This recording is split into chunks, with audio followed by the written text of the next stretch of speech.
मैं PPT share करता हूँ आप सभी को। आप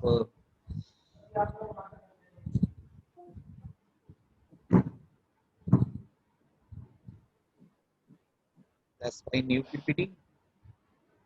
कल हमने डिस्कस करा था, एक्चुअली हमने डिस्कस करा था बेसिक कंप्यूटर यूनिट्स।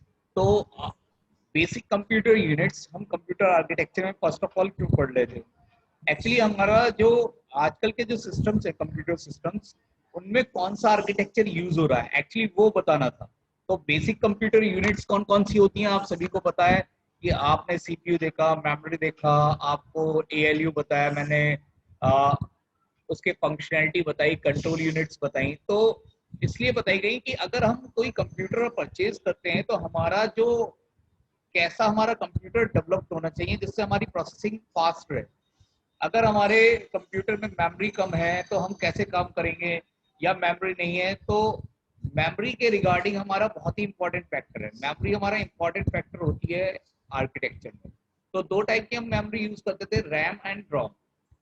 रैम आपकी रैंडम एक्सेस मेमोरी जो आपके इंस्ट्रक्शन को प्रोसेस करती है। तो ये आर्किटेक्चर हमारा मेमोरी बेस्ड इसलिए है क्योंकि हमें पढ़ना था von Neumann architecture and Harvard architecture. सबसे पहले ये दो आर्किटेक्चर डेवलप करे गए थे कंप्यूटर को कैसे हमारे इंस्ट्रक्शन और डेटा पैच होते हैं। तो सबसे पहले पढ़ते हैं हम आज वॉन न्यूमैन आर्किटेक्चर। तो स्टार्ट करते हैं। That's the von Neumann architecture. देखिएगा, there are basically two types of digital computer architecture.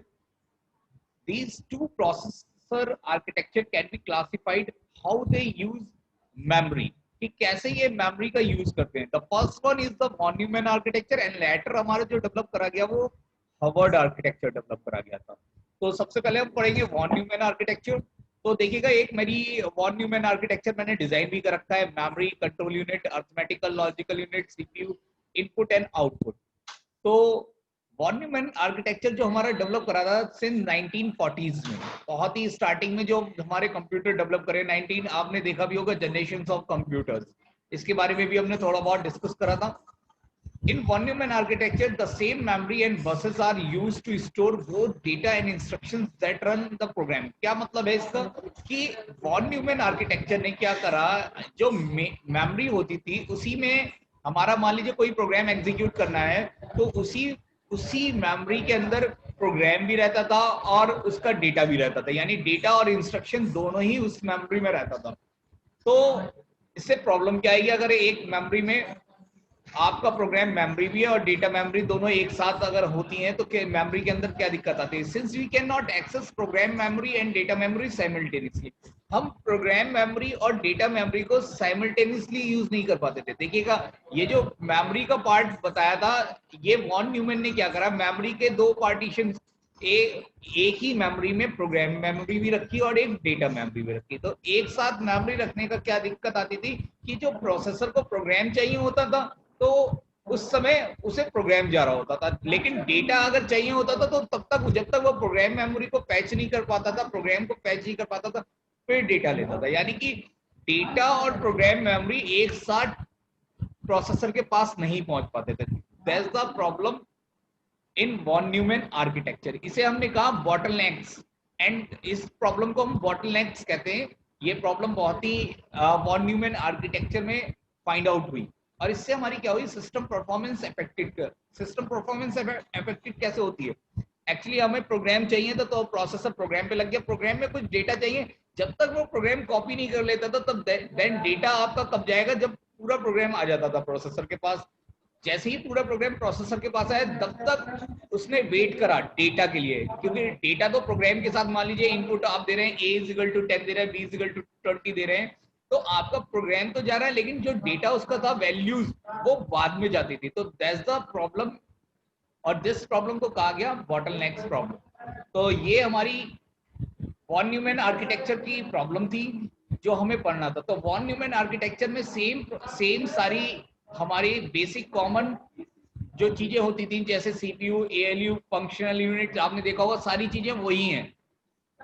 बाकी सारी चीजें देखिए वही है। ये डायग्राम जो है, memory, control unit, arithmetical logical unit, CPU, input and output, same process होता था जो आजकल भी चलता है। लेकिन प्रॉब्लम क्या है, इसने ये बताया कि अगर हम मेमोरी के अंदर दोनों चीजें रखते हैं तो programme memory and data memory हमारी साइमल्टेनियसली हमारी एक्सेस नहीं हो पाती, वन बाय वन एक्सेस करता था, इसमें आपका पाइपलाइनिंग नहीं हो पाती थी। तो there is the problem in pipelining is in von Neumann architecture. तो वॉन न्यूमैन मॉडल देखिए ऐसे ही सिंपल मॉडल, जो मैंने एक डायग्राम भी बनाया, ये एक इनपुट भी है, आउटपुट भी है, प्रोसेसिंग यूनिट भी है, मेमोरी यूनिट भी है। एमएआर ये रजिस्टर है, मेमोरी है रजिस्टर और डेटा रजिस्टर, एमएआर और MDR, ALU temporary, TMP temp, control unit में प्रोग्राम काउंटर। कंट्रोल यूनिट के बारे में मैंने बताया था, कंट्रोल करता है पूरे प्रोग्राम को कि स्टेप्स आपकी जो आप स्टेप्स देना चाह रहे हैं वही स्टेप्स पर्टिकुलर रहें, चेंज ना हो। तो दैट्स द कंट्रोल पीसी और instruction register IR. Output is the monitor, printer output आपका कोई भी हो सकता है, डिस्क भी हो सकती है, आप सेकेंडरी। तो सेम प्रोसेस आप देखते हैं आजकल का जो कंप्यूटर का ब्लॉक डायग्राम है वो same von Neumann architecture model है, कोई डिफरेंस नहीं है। लेकिन there is a problem in bottleneck problem. तो इसके बाद एक मॉडल और दूसरा आया, that's the secondary model, Harvard architecture. In von Neumann देखिएगा इसमें क्या था, पहले तो इसमें ये बताया कि वॉन न्यूमैन आर्किटेक्चर में क्या प्रॉब्लम थी। तो in von Neumann architecture the instruction and data are held in the same memory, यानी कि डेटा और इंस्ट्रक्शन हमारा सेम मेमोरी में ही रहते थे। ए वेरिएशन ऑन दिस, इसमें क्या चेंजेस करा गया हार्वर्ड आर्किटेक्चर में, known as Harvard architecture has the instruction and data held in separate memory। देखिएगा इंस्ट्रक्शन एंड डेटा, देखिए डेटा मेमोरी, डेटा बस अलग कर दी और एड्रेस बस अलग कर दी, यानी कि सीपीयू डेटा अलग फैच करेगा और एड्रेस अलग फैच करेगा मेमोरी से। तो देखिएगा एक प्रोग्राम मेमोरी और एक डेटा मेमोरी, डेटा मेमोरी इधर है और प्रोग्राम मेमोरी इधर है। तो सीपीयू को जब डेटा चाहिए तो डेटा एक्सेस कर रहा, क्योंकि सीपीयू की प्रोसेसिंग तो इतनी फास्ट होती है, और प्रोग्राम मेमोरी चाहिए तो प्रोग्राम मेमोरी फैच कर ली। तो ये एक इसने सेकेंडरी स्ट्रक्चर डेवलप करा जो आजकल भी वर्किंग में, दोनों ही मॉडल आजकल वर्किंग में। A more modern variation on Harvard architecture is to have data and instruction in the same main memory but to place them into separate cache। अब Harvard architecture ने क्या करा कि अब देखिएगा, इसने ये कहा कि मेमोरी तो एक ही आती है, आप भी देखते हैं, तो इसने ये कहा कि आप मेमोरी एक ही रखिए लेकिन उसमें पार्टीशन कर दीजिए। मान लीजिए 1 GB की मेमोरी है, 1 GB आपका 1024 लोकेशन तक, 0 से 1024 अगर हम मानते हैं तो 50% हमने 0 से 55512 तक, 512 तक स्टार्टिंग का हमने किसके लिए रख दिया, हमने एक्चुअली डेटा के लिए रख दिया, या आपने प्रोग्राम मेमोरी के लिए रख दिया, और बाकी का सेकंड पोर्शन आपने डेटा मेमोरी के लिए रख लिया। अगर आपने पहला पोर्शन प्रोग्राम मेमोरी के लिए रखा है तो सेकंड पोर्शन डेटा मेमोरी। तो इसने क्या करा, ये मोर मॉडर्न, जो मॉडर्न वेरिएशन है जो हार्वर्ड आर्किटेक्चर का, उसने क्या करा, डेटा इंस्ट्रक्शन और मेन मेमोरी के ही दो पार्ट कर दिए और जिसमें पार्टीशन के लिए डिफरेंट बसेस का यूज करा। देखिएगा मैंने एक डायग्राम भी बनाया है, दैट्स द प्रोसेसर, और मेमोरी के दो पार्टीशन कर दिए, एक तो प्रोग्राम मेमोरी, जब प्रोसेसर को प्रोग्राम मेमोरी चाहिए तो प्रोग्राम मेमोरी डेटा। ये देखिए एरो जो होते हैं कंप्यूटर आर्किटेक्चर में बसेस का काम करते हैं जिनसे हमारा डेटा ट्रेवल होता है। ये बसेस आपकी 32 bit, 16 bit, 32 bit, 64 bit regarding the operating system based होती है कि कितने बिट का डेटा ट्रेवल कर सकता है। ऐसी प्रोसेसर को जब डेटा चाहिए तो डेटा। अब इसमें इस आर्किटेक्चर में हमें वेट नहीं करना पड़ रहा, जब भी प्रोसेसर को प्रोग्राम चाहिए, प्रोग्राम मेमोरी, तो प्रोग्राम से प्रोग्राम आ रहा है प्रोसेसर के पास, उसी समय उसे डेटा भी चाहिए तो साइमल्टेनियसली उसका डेटा भी ट्रेवल कर रहा है। तो प्रोसेसर को दोनों ही चीजें आपको सेम टाइम पे मिल जा रही हैं। तो the Harvard architecture store machine instructions and data in separate memory that are connected by different buses, यानी कि इसके लिए हमने डिफरेंट बसेस का यूज करा। So CPU access time and read write at the same time. अब CPU का जो एक्सेस इंस्ट्रक्शन हो गया वो रीड राइट इंस्ट्रक्शन हो गए, एक टाइम पे ही वो प्रोसेस कर पाता था, और इससे हमारा क्या हुआ, हमारे जो फास्ट प्रोसेसिंग कंप्यूटर्स डेवलप। तो आप, ये एक मेरा डिफरेंस है। एक सेकेंड मैं सभी को स्टॉप शेयरिंग कर रहा हूँ, स्टॉप शेयरिंग करके मैं एक क्लिक कर लूँ इमेज, सभी वीडियो मोड पे आ जाए। फिर मैं अभी आपको क्वेश्चन आंसर और डिफरेंस समझाता हूँ, इसका क्या डिफरेंस रहेगा। तो एक्चुअली वीडियो मोड पे आ जाएं सभी एक टाइम के लिए। Everyone on video mode? Everyone on video mode? So click the image.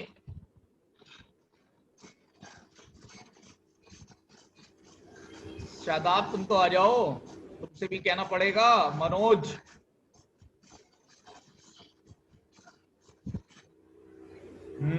अब बढ़िया लग रहे हो। एलिना देखो बिल्कुल तैयार है। बाकी के आयुषी त्यागी नहीं आए हैं, भाव्या पता नहीं।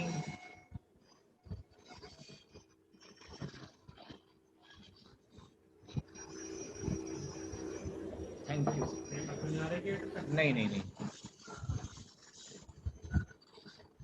मैंने बस 1 मिनट इमेज क्लिक कर लिए और फिर स्टार्ट करते हैं।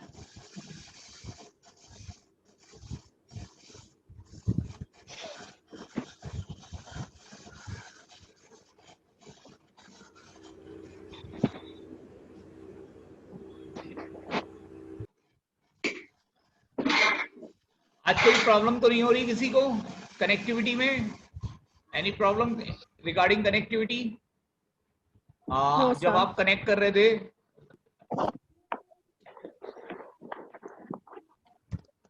Yes sir. Yes sir. कौन है? सौम्या। सौम्या, प्रॉब्लम आ रही है? तुम बहुत लेट आए हो, क्या बात? सर डेली एरर आ जाता है। आज तो ज्वाइन भी हो गई, डेली तो ज्वाइन भी नहीं हो पा रही थी। नहीं, आज मैंने सेटिंग चेंज कर दी ना इसकी, और बहुत डिफरेंट कर दिया सेटिंग्स में, तो जिससे कोई प्रॉब्लम नहीं आ रही है। तो कंटिन्यू करते हैं। Okay sir. 1 second.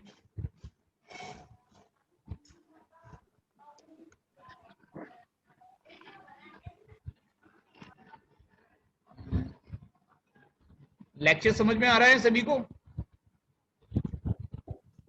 Yes sir.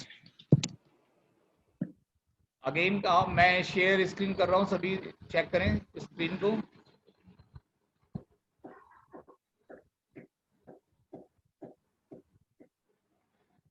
हाँ, तो there's a difference between von Neumann architecture and Harvard architecture. अगर आप देखें डिफरेंस, हमने वैसे भी अभी आपने डिस्कस भी कर लिया है कि क्या क्या डिफरेंस था। एक समरी, एक तरह से समरी मैंने इसमें बना दी जिससे आपको और क्लियर हो जाएगा। तो देखिएगा, देयर इज ए कॉमन बस। अगर हम वॉन न्यूमैन आर्किटेक्चर में देखें तो क्या होता है, इसमें एक कॉमन बस होती है, आप सभी जानते हैं कॉमन बस होती है जो डेटा और इंस्ट्रक्शन को पैच करती है। और हार्वर्ड ने क्या कर दिया था, इसमें क्या कर दिया, चेंज कर दिया, इसने सेपरेट बसेस यूज करी, जिससे क्या हुआ, हमारा डेटा ट्रांसफर और डेटा इंस्ट्रक्शंस आपके एक साथ ही पैच होने लग गए। तो जो प्रॉब्लम आ रही थी कि जो सीपीयू वेट कर रहा था उसे इसने रिमूव कर दिया हार्वर्ड आर्किटेक्चर ने।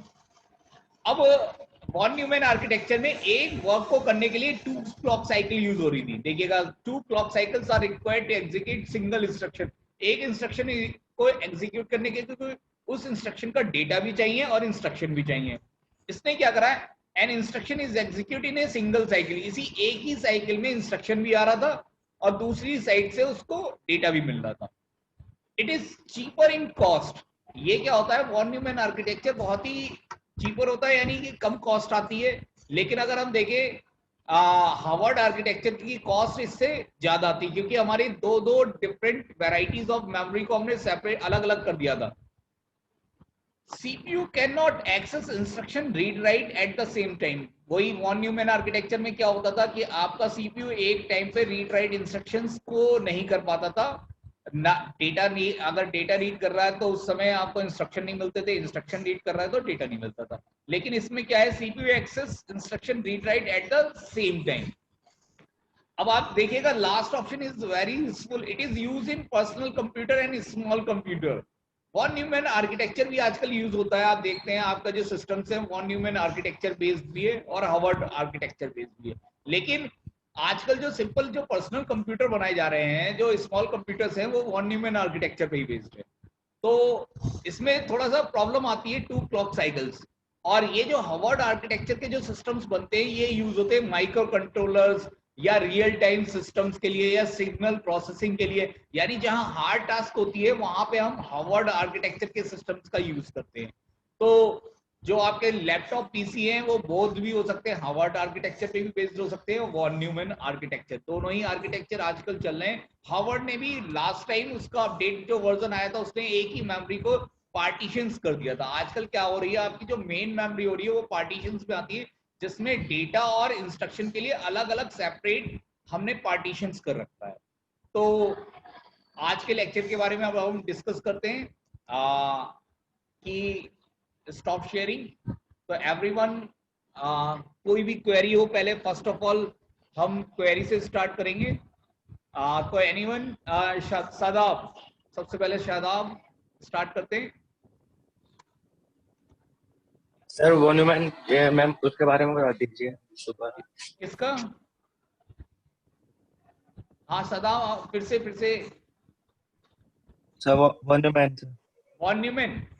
देखिए von Yes, Neumann sir. Architecture क्या था, वॉन न्यूमैन आर्किटेक्चर में ये था कि जो हमारा मेमोरी थी वो एक ही मेमोरी होती थी, जिसके अंदर हम मेन मेमोरी जो हमारी होती थी उसके अंदर ही हमारा डेटा भी होता था, इंस्ट्रक्शन भी होता था। एक्चुअली हमारा सीपीयू इतना फास्ट वर्क करता है कि एक ही डेटा बस से वो डेटा ट्रेवल होता था। अब हमें अगर डेटा चाहिए था तो इंस्ट्रक्शन को वेट करना पड़ता था, या इंस्ट्रक्शन चाहिए तो डेटा वेट करता था।